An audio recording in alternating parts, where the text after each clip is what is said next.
2025 সালে ক্রিপ্টোকারেন্সি চুরির ক্ষেত্রে বিশ্বে শীর্ষ অবস্থানে উঠে এসেছে উত্তর কোরিয়া।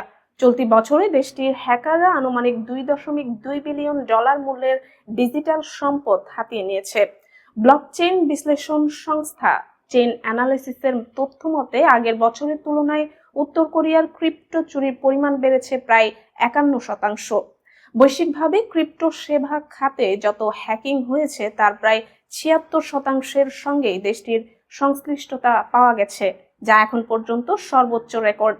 প্রতিবেদনে বলা হয়, উত্তর কোরিয়ার আইটি কর্মীরা বিভিন্ন ক্রিপ্টো এক্সচেঞ্জ, কাস্টোডিয়ান ও ওয়েব3 প্রতিষ্ঠানে গোপনে অনুপ্রবেশ করে প্রথমে অভ্যন্তরীণ প্রবেশাধিকার অর্জন করে, এরপর পরিকল্পিতভাবে বিপুল পরিমাণ ডিজিটাল সম্পদ চুরি করা হয়।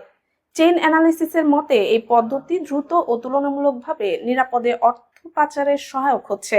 নিক্কেই এশিয়ার এক প্রতিবেদনে জানানো হয়, 2025 সালে বিশ্বজুড়ে ক্রিপ্টো চুরির মোট পরিমাণ দাঁড়িয়েছে প্রায় $3.4 বিলিয়ন। এর মধ্যে ফেব্রুয়ারিতে ক্রিপ্টো এক্সচেঞ্জ বাইবিটে চালানো সাইবার হামলায় একাই $1.5 বিলিয়ন চুরি হয়। বিশ্লেষকদের ধারণা, এই হামলার পেছনে উত্তর কোরিয়ার রাষ্ট্রীয় পৃষ্ঠপোষকতায় পরিচালিত কুখ্যাত হ্যাকার গ্রুপ লাজারাস জড়িত ছিল।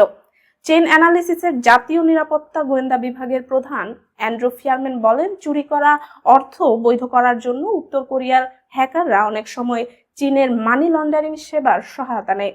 এসব নেটওয়ার্ক অবৈধ অর্থকে বৈধ অর্থে রূপান্তরে ভূমিকা রাখে। আন্তর্জাতিক নিষেধাজ্ঞার কারণে উত্তর কোরিয়া বৈশ্বিক আর্থিক ব্যবস্থায় সরাসরি অংশ নিতে পারে না।